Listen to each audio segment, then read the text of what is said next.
কেউ দাড়ি কেটে দিচ্ছেন, কেউ বা হাঁড়ি ভাঙছেন। এবার ময়ূরেশ্বরের বিজেপি প্রার্থী দুধকুমার মণ্ডল প্রচারে বেরিয়ে কৃষকের সরিষা ছড়িয়ে দিল মেশিনে।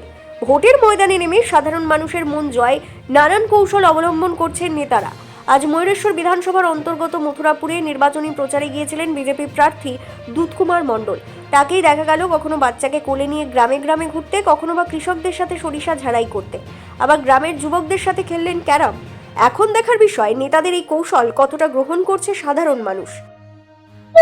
এই নির্বাচনে পশ্চিমবাংলার দলদাস পুলিশ যারা তৃণমূলের হয়ে কাজ করবে এবং পশ্চিমবাংলায় তৃণমূল যে সিন্ডিকেট রাজত্ব তৈরি করেছে, নানান দুর্নীতি, গণতন্ত্রের ধ্বংস, চক্রান্তকারী আজকে যে সরকার আছে, যারা চাকরি চুরি করেছে, যারা পশ্চিমবাংলার শিল্পকে নষ্ট করেছে, বাংলার বেকার ছেলেদের শিক্ষা ব্যবস্থাকে, যারা শিক্ষা ক্ষেত্রকে যারা কলুষিত করেছে, চিকিৎসা নেই, শিক্ষা নেই, এই অবস্থায় পশ্চিমবাংলার মানুষকে মুক্তি দেওয়ার জন্য, পশ্চিমবাংলার মুক্তিকামী মানুষের জন্য আমরা গণতন্ত্রের সপক্ষে, অর্থাৎ মানুষ অবাধ এবং সুষ্ঠু নির্বাচনের মধ্য দিয়ে একটা নূতন সরকারকে ফিরে পেতে চায় এবং সেই সরকারের প্রতিষ্ঠা আনতে চায়।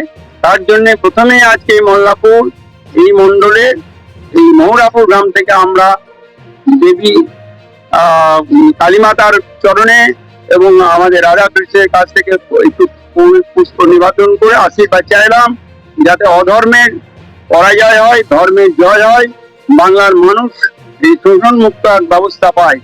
কৃষকের ফসলের দাম নেই, শ্রমিক ক্ষেত মজুর যারা কৃষিকাজের সঙ্গে যুক্ত, চাষিরা আলুর দাম পায় না, আলু আজকে জমিতে নষ্ট হচ্ছে, নানান দুর্নীতি পশ্চিমবাংলার, বেকার গরিব খেটে খাওয়া মানুষ যারা আজকে আবাস যোজনা ঘর পায়, পঞ্চায়েতের মাধ্যমে যাতে আবাস যোজনার টাকা কেটে নেওয়া হয়, এই পশ্চিমবাংলার দুর্নীতিগ্রস্ত সরকারকে সরিয়ে এক দুর্নীতিমুক্ত প্রশাসন এবং স্বচ্ছ সরকার গড়ার লক্ষ্যে আমরা আজকে এই গ্রামের এখান থেকে এই জয়যাত্রা আমাদের শুরু করলাম। ভারত মাতা কি জয়। পশ্চিমবাংলায় মানুষ আজকেই আমাদের মহেশ্বর এলাকায় হয়েছে, আমাদের কর্মী ক্ষুদিরাম মণ্ডল যে পা ভেঙে বাড়িতে পড়ে আছে, সে কাউকে ভয় দেখায়নি, অথচ পুলিশ তার বাড়িতে গিয়ে, প্রশাসন তার বাড়িতে গিয়ে তাকে ফাঁসিয়ে আসছে। যে মানে আমাদের কর্মীরা কাউকে, আমরা একটা অবাধ এবং সুস্থ নির্বাচন যেখানে চাইছি, সেখানে আমাদেরকে উল্টো প্রশাসন ভয় দেখাচ্ছে, চাপ সৃষ্টি করছে।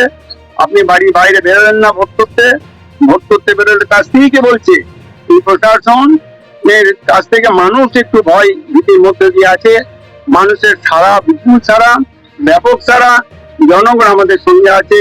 আমরা জনগণের এই সঙ্গে নিয়ে আমরা এই নির্বাচনে জয় পাবো, এ আমাদের দৃঢ় বিশ্বাস। আপনাকে গ্রাম দেখা গেছে, এটা নিয়ে কি বলবেন? আরে ওটা তো আমি খেলাই বাজি মাত্র, আমি দেখলাম যে আজকে তৃণমূল সরকারকে খাদে ফেলা যায় কিনা, দেখা যায় তৃণমূল সরকার হারানো যায় কিনা, সেটা তো আমি করতে পারলাম। এটা আমার আত্মবিশ্বাস বাড়ালো এবং ছেলেদের সঙ্গে দেখলাম যে এই লড়াই, যে নির্বাচনী লড়াই আমরা নেমেছি, সেই নির্বাচনী লড়াই আমরা লড়তে পারবো, এই আত্মবিশ্বাস আরো নতুন করে আমার মধ্যে এই ঘুরলো। খেলা হবে, সেই খেলাকে আপনি এই ভোটারের মাধ্যমে তুলতেন না? ওরা যে খেলা খেলেছে 2011 সালে যে ভাবে সরকার এসেছে, মানে প্রশাসনিক তৎপরতার সাহায্য নিয়ে এবং নির্বাচন কমিশনের সাহায্য নিয়ে, পরবর্তীকালে পশ্চিমবাংলায় যতগুলো নির্বাচন হয়েছে সেটা হচ্ছে রক্তক্ষয়ী, যেখানে হিংসার আশ্রয় নিয়ে পশ্চিমবাংলায় তারা নির্বাচন পরিচালনা ব্যবস্থা করেছে।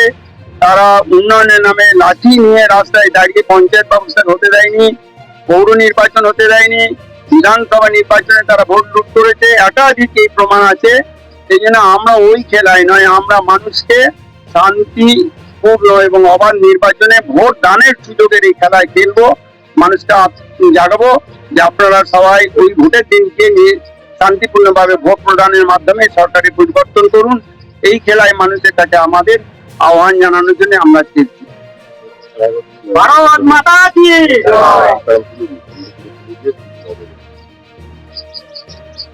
বীরভূম থেকে প্রসেনজিৎ সরকারের রিপোর্ট, বিগ নিউজ বাংলা।